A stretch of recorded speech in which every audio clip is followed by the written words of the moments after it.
Episode 1 එකට ඔයාලා හැමෝම සාදරයෙන් පිළිගන්නවා. අපි මුලින්ම කතා කරන්න යන්නේ නේචර් ෆොටෝ එහෙමත් නැතිනම් අපාවට පරිසරයේ පහසෙන්ම ගන්න පුළුවන් ඡායාරූපයක් ගැන. ඉතින් මේ ෆොටෝ එකේදී මම වැඩිපුර අවධානයක් දීලා තියෙන්නේ නිල් අහසට වඩා වලාකුළු වලට.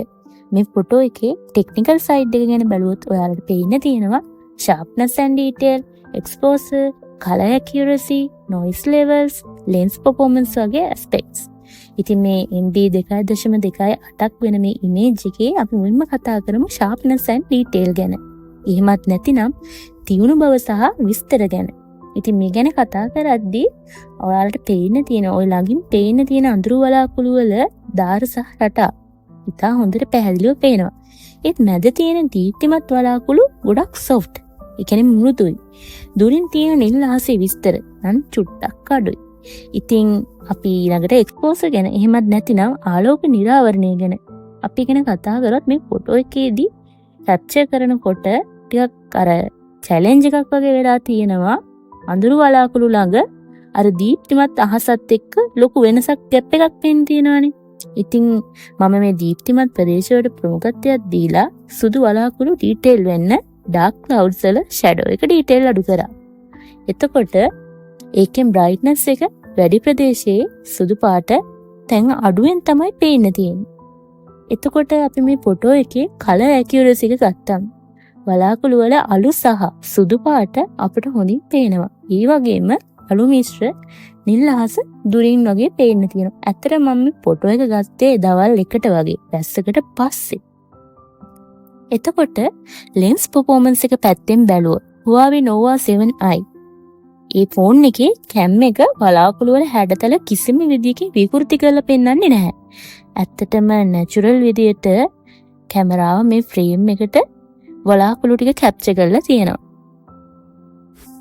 සංයුතිය සහ සෞන්දර්යය අතින් මේ ෆොටෝ එක ඇත්තටම perfect.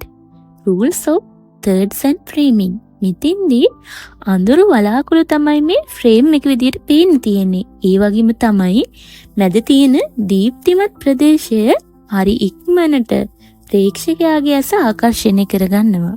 ඒ කියන්නේ මේ සෙන්ට්‍රල් ඕපනින් ඒරියා එක ක්‍රියේට් කරනවා ස්ට්‍රොං ෆෝකල් පොයින්ට් එකක්.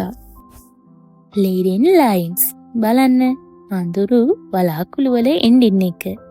ඒක දීප්තිමත් වලාකුළු වලට බලන කෙනාගේ ඇස හරි ඉක්මනට ફોකස් කරන්න උදව් කරනවා. depth of field මේ දිහා බැලුවොත් මෙතන ශේෂ්ත්‍ර ගැඹුර ගොඩක් වැඩි. ඒක ස්කයි ෆොටෝග්‍රැෆි වලට normal දෙයක්. dark clouds වල ඉඳන් දුරින් තියෙන අහස වෙනකම්ම හැම දෙයක්ම සාපේක්ෂව ફોකස් වෙලා තියෙනවා. use of light and shadow අපි කලින් කතා කරපු ටෙක්නිකල් ඇස්පෙක්ට්ස් වල මතකද කතා කරා කලර් ඇකියුරසි කියලා දෙයක්. අන්න ඒ වගේම දෙයක් තමයි මෙතෙන්දී අපි කතා කරන්න යන්නේ. මේ ෆොටෝ එකේ අඳුරු සෙවණැලි තියෙන වලාකුළු සහ දීප්තිමත් ඉරේලිය වැටුණු වලාකුළු අතර වෙනස ඇත්තටම ඩ්‍රැමැටික් මූඩ් එකක් ප්‍රේක්ෂකයාට මවනවා.